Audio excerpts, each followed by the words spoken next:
जिनसी हरासानी के खिलाफ धरने पर बैठे भारतीय पहलवानों ने साबिक कप्तान सौरव गंगोली के बयान पर सख्त गम गुस्से का इजहार किया है। सौरव गंगोली ने गुज़िश्ता दिनों पहलवानों के एहतजाज को लेकर कहा था कि ये इनकी लड़ाई है और इन्हें खुद लड़ने दें। बीसीसीआई के साबिक सदर के इस तबसरे पर खातून रेसलर वनेश फोगाट ने इन्हें इशारों में जवाब देने की कोशिश की है।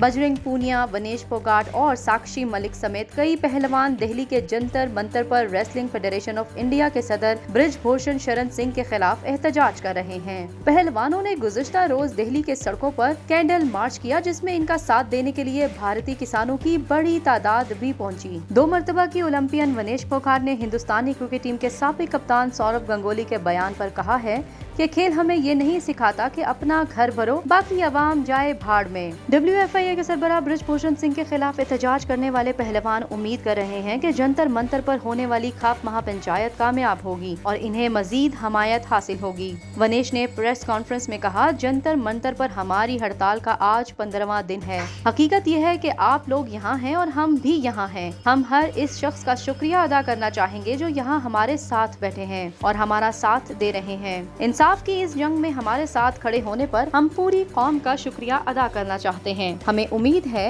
कि हम इस लड़ाई में कामयाब होंगे ताकि सच्चाई की जीत हो। वनेश ने हामियों पर जोर दिया कि वो पुरअमन रहें ताकि बुरे अनासिर एहतजाज को सबूताज ना कर सकें। ओलंपिक मेडलिस्ट साक्षी मलिक ने कहा कि पुलिस के सामने इनका बयान अभी तक रिकॉर्ड नहीं किया गया। हाल ही में बीसीसीआई के साबिक सदर सौरव गंगोली ने कहा था कि पहलवानों को अपनी लड़ाई लड़ने दें। तब गंगोली ने कहा कि मुझे नहीं मालूम कि क्या हो रहा है, मैंने सिर्फ अखबारात में पढ़ा है। खेल में मुझे एक बात मालूम हुई है कि आपको इन चीजों के बारे में बात नहीं करनी चाहिए जिनके बारे में आप नहीं जानते।